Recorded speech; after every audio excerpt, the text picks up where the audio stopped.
Hello, everybody.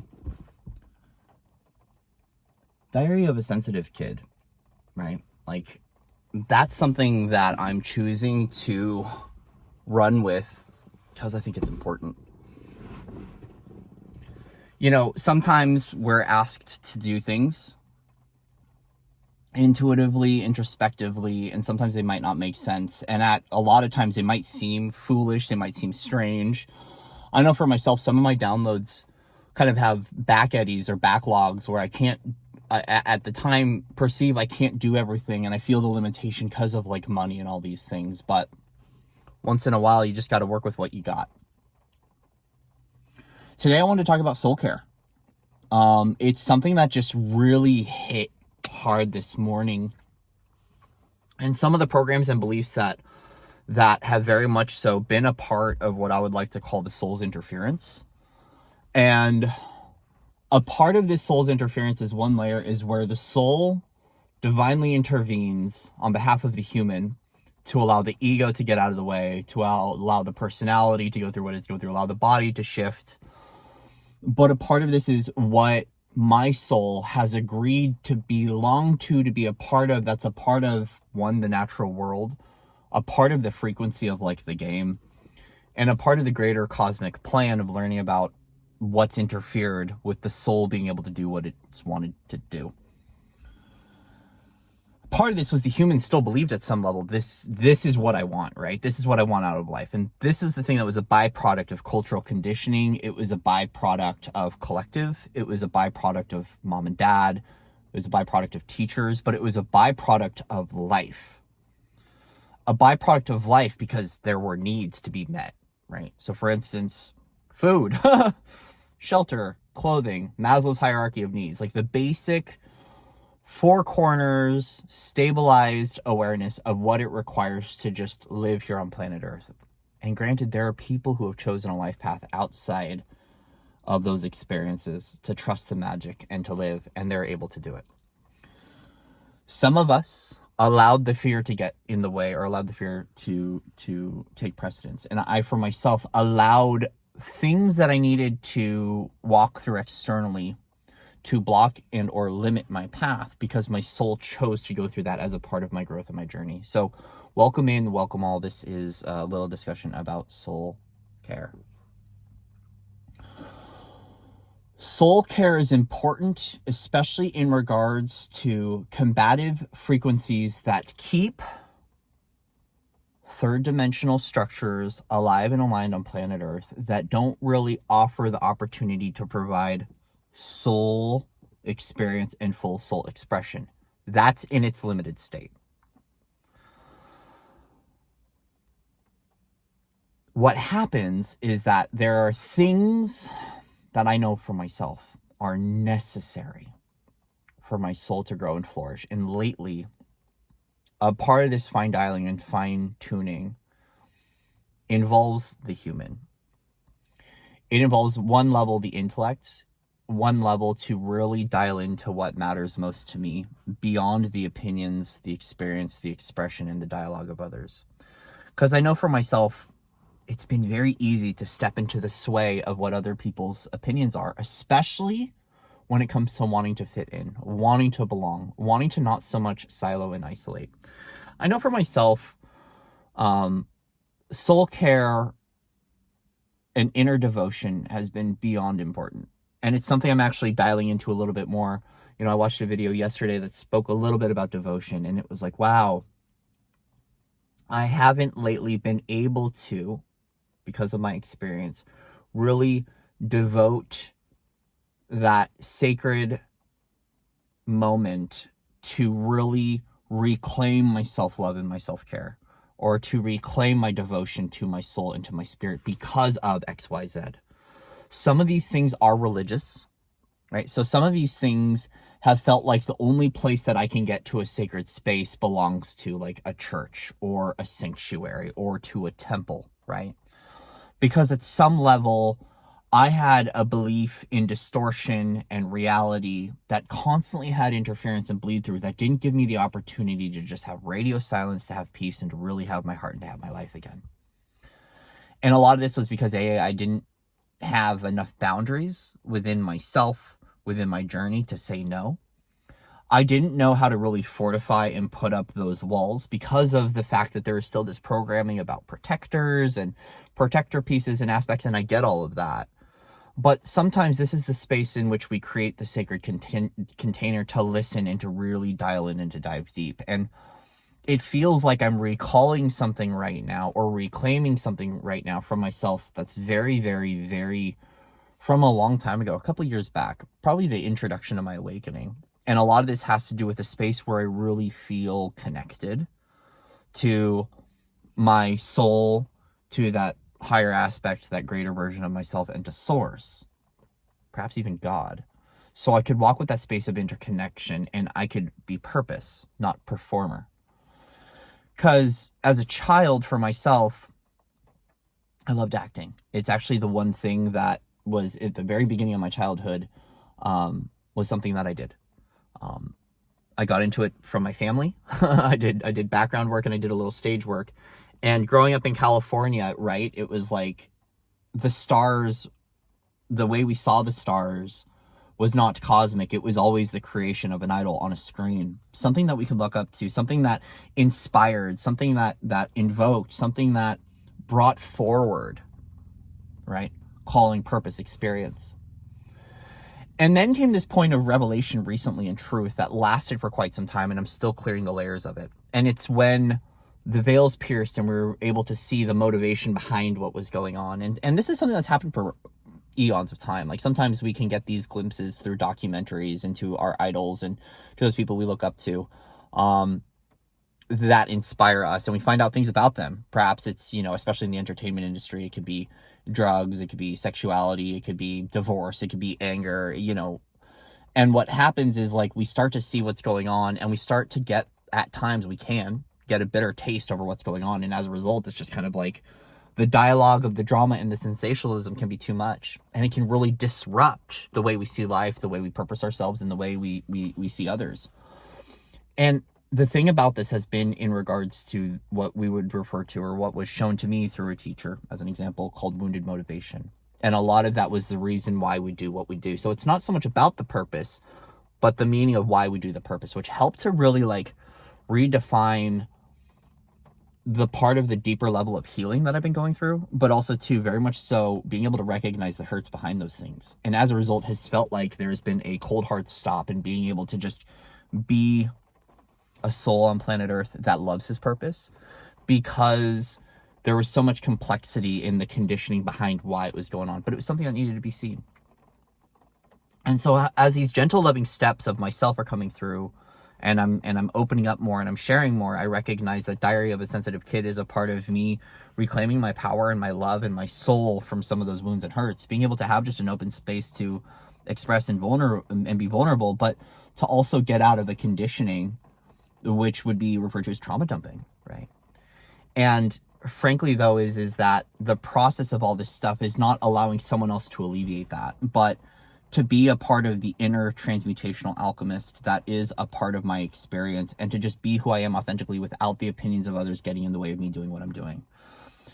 Because, for example, this isn't the most flashy, bright, brilliant, conscious, or intellectual discussion. It might not be the thing that gets 30,000 views or makes $1 million, right? But for the sake of my soul, it's something that's important to me. And I don't have to monetize this, right? Or expect fame and fortune from this to recognize the star that's being born from within me. Because it's not about that starry essence of how many people see me, but it's about remembering that space of angelic perfection from within me, and that ability to reclaim that inner unity field network of thrive that's available for all of us, but it's being able to choose that in this now, right? So just earlier, it came through, it was like, you can choose your highest timeline, and it came through something I was watching that inspired me. And before this video, I felt the emotion behind that, and I said, yes, I do. And I felt myself kind of step into the beam, that light beam, right? That sense of connecting to source, and that sense of knowing that I can choose those best possible outcomes. I can choose that highest timeline. I can do that and I can run with it. And I know for a while there was a point in which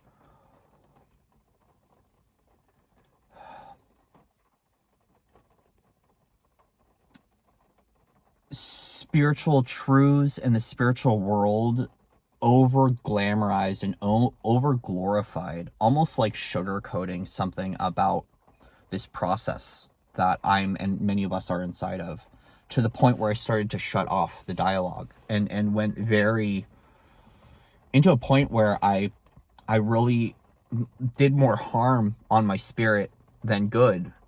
But I needed to, because there was a bitter resentment I had to work through in regards to what this new age culture was kind of expressing and what it was experiencing, between hierarchy, between self-love, between all of these different, ramblings and dialogues that kind of came through like a game. And as a result, when I chose to exit stage left, there's something returning in regards to the connection of my spirit, right? That returns to the home, the vessel that is me, the body, the form. To begin reconnecting back to the space that is the language of what my soul is, and that SoulCare. And allowing myself to just be authentically in that expression and to step into that and to love that.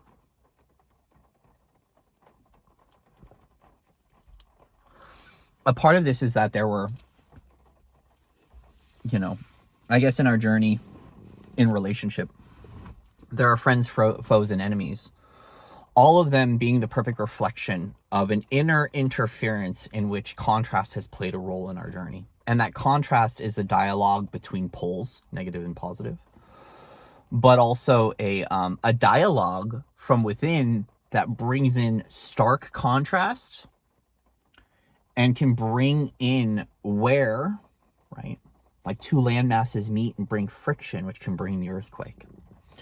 And that can bring a sense of instability, and it can bring up a lot. And some people are really good at being able to work through that. But at times, I know for myself, the body and the soul gets tired from perpetual war, perpetual dis-ease, perpetual suffering contract, perpetual war, especially being a peacekeeper, especially being a peaceful soul, that at times it can be hard or feel like it's difficult to stand up or to get back to a space of thriving or remembering peace within every level of my being. And a part of this is because there has been so much in the soul's choice to have interference in this game of spirituality, in this game of soul, and in this game of life, in which now the soul is recognizing how important SoulCare is, and that devoted time to be just an authentic soul expression, which means some days I need to not have cards. Some days I need to not provide messages, from that space. Sometimes the soul just needs the time to be the soul. SoulCare awakens when you are ready to intervene on your own behalf and to choose the soul first. And when we choose the soul first, this begins to highlight what we would refer to as an override. And that override in which now the body and the mind surrenders to this experience that's a part of the sacred blueprint that is you. And through choice, we'll begin to align perfectly for you everything you need on the journey to get to a place where soul fulfillment can be a part of your wish fulfillment and can be a part of your well wishes.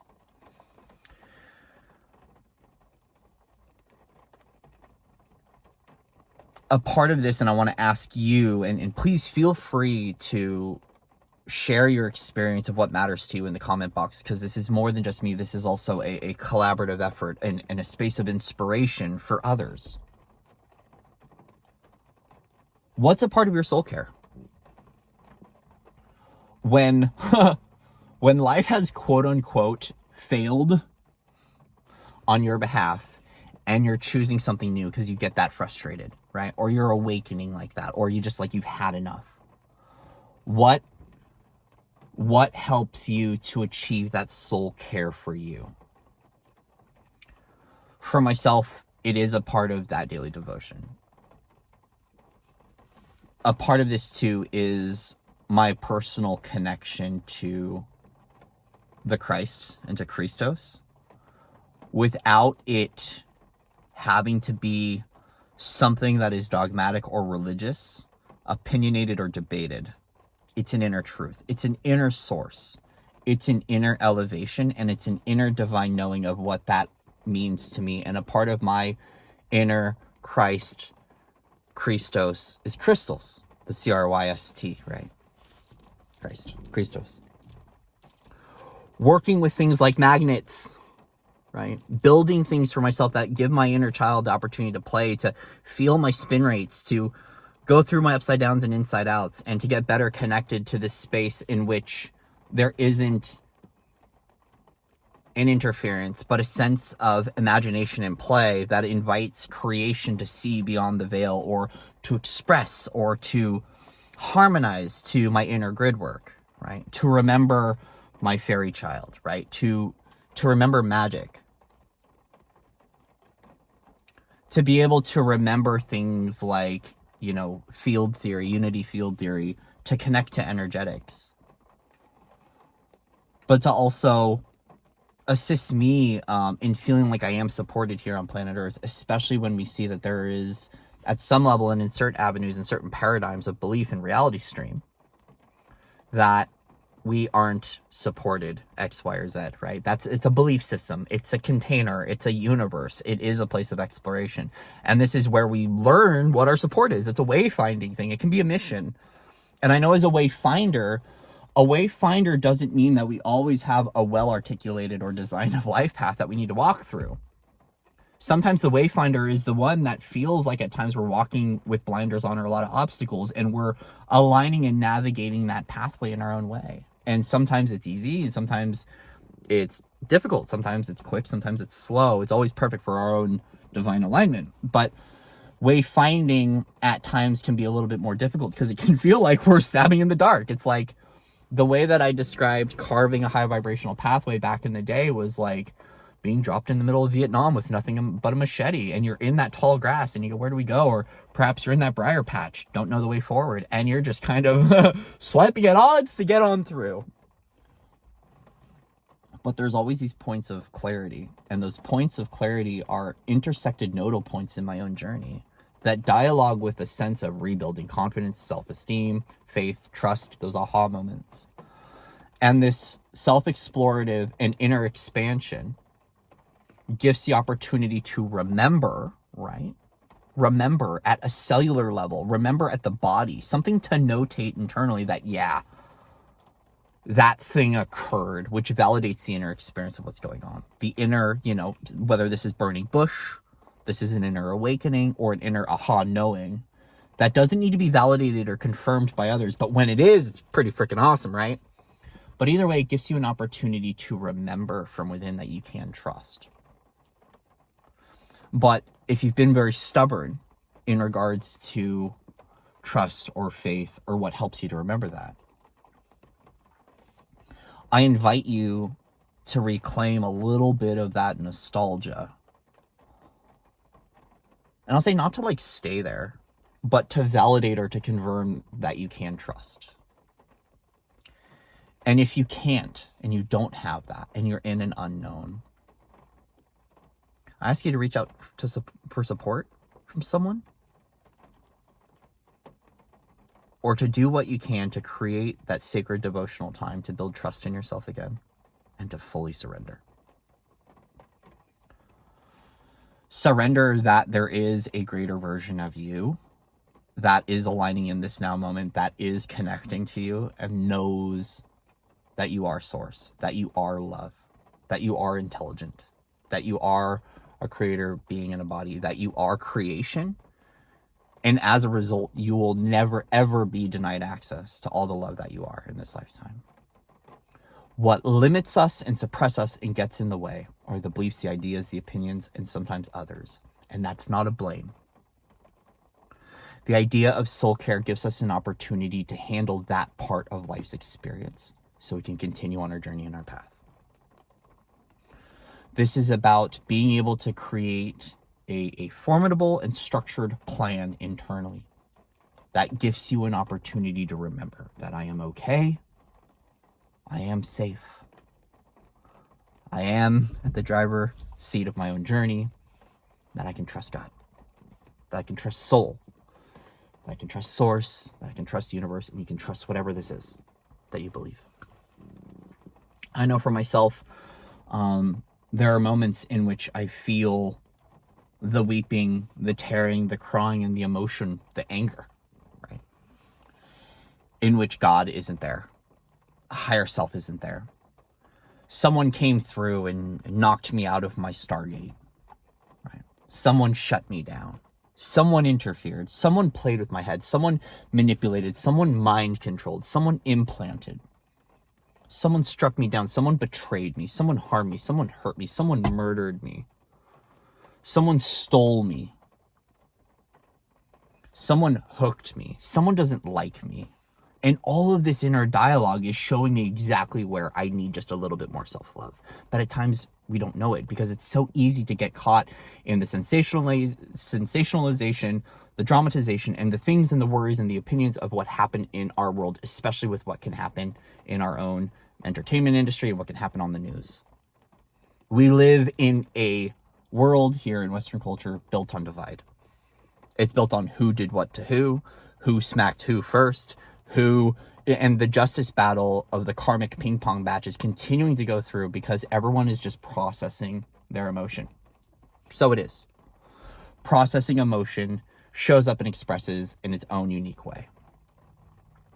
And we're watching it happen. We are watching, leaders with traumas that won't admit that, right? People that were betrayed at a soul level. We're watching these things occur that are creating more dialogue, more arguments, more opinions, more truths, but can also negate with the fact that there are still really big feelings that are occurring, and we all express that in our own unique way. Whether this is through, a protest, whether it's through a banner, right, that we hang and we fly, whether this is through your own creation, art, dance, music, whether this is exercise, whether this is opinion. And some people do this in other brutal ways, right? And I'm not going to get into that. Either way, we're doing what we can to re-authenticate our expression here on planet Earth in our own unique way to process our emotions healthily as healthily as we can.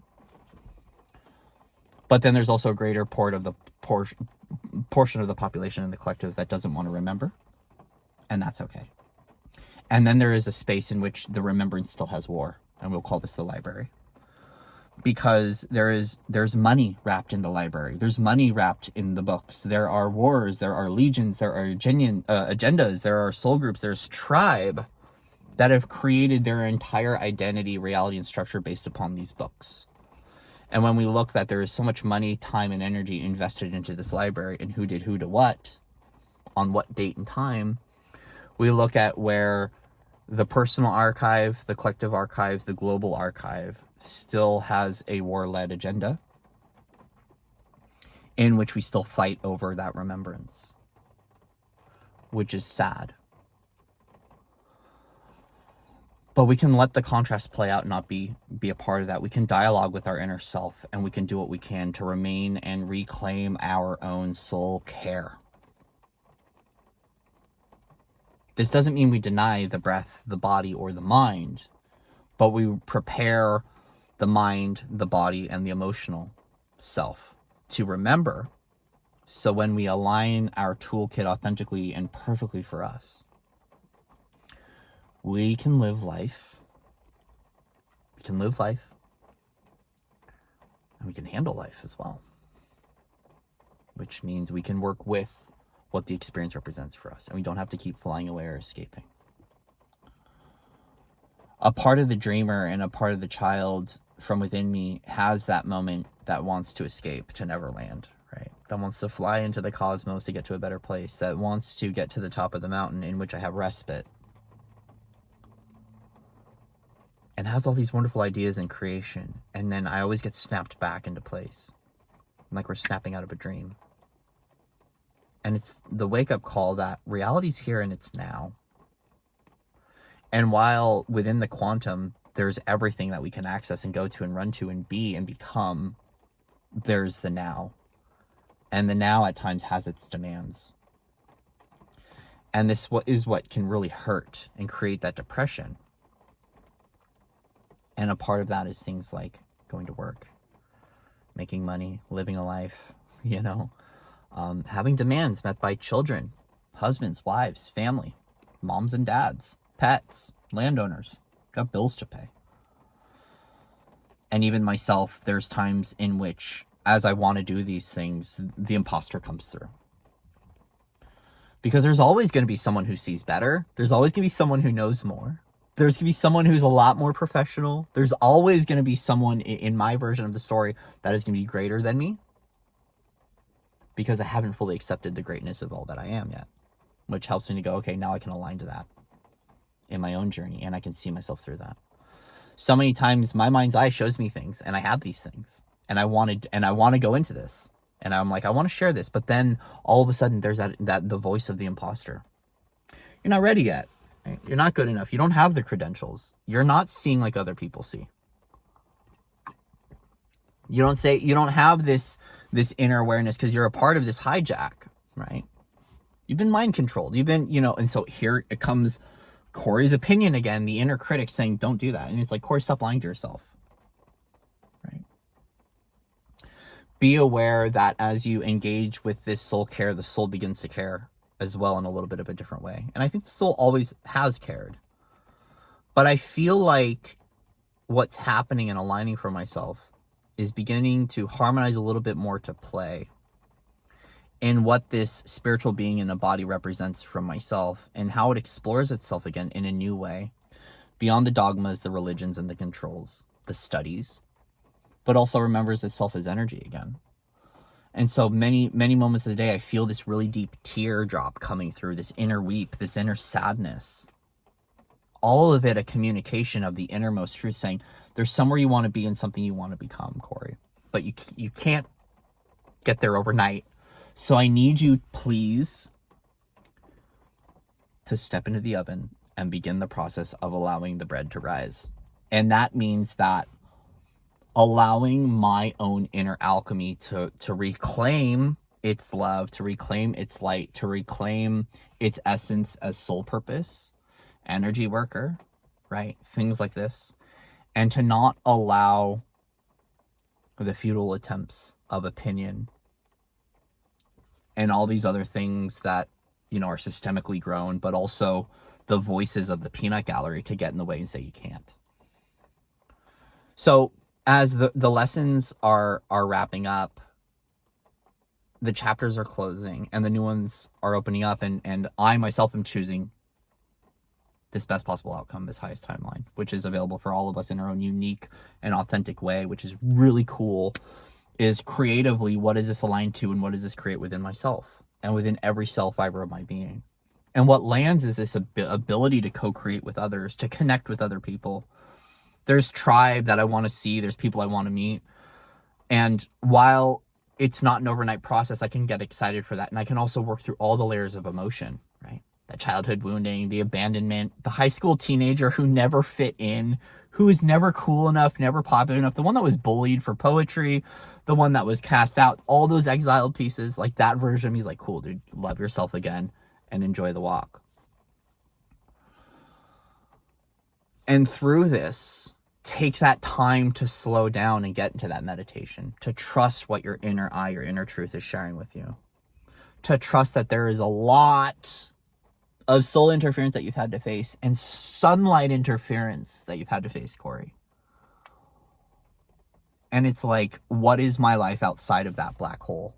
What is my life outside of that void? I've been in that black hole for so long. What is life outside of that? What is life outside of interference? What is life outside of peace? And what is life outside of chaos? And this is such a really, it's been an exhausting experience. There's a precipice of a great change. And it's like these birthing canal moments give us an opportunity to reclaim the sense of life outside of what that polarity and drama is, but also to really step back into the soul of all that I am. So the soul can express itself authentically and outside of the dialogue. Some of us, including myself, chose to wake up in a very harsh and hypercritical story and narrative, belonging to guardians, belonging to race groups, belonging to starseed and galactic intelligence. And as a result, the soul outside of all that is really like, can you listen to the essence? Which is the clear truth outside of the dogmas and the indoctrination and the books and all these things. But allow the inner study to be just as it is. Right? I know this video is getting long, but we'll get there. A while ago, there was a jump that I made, and it was about an ascension school. And I had heard basically that I had an aspect from a lineage that I was processing in my own personal monad. And I call it personal monad because I don't want to project this onto anyone else, but I had a personal monadic truth and alignment of a part, galactic heritage, that the school needed to change. So basically the way I ascended would shift. And when I chose that ascension school change, I bought myself a backpack. I bought myself a notebook. I bought myself some new shoes because I knew it was going to be a new walk.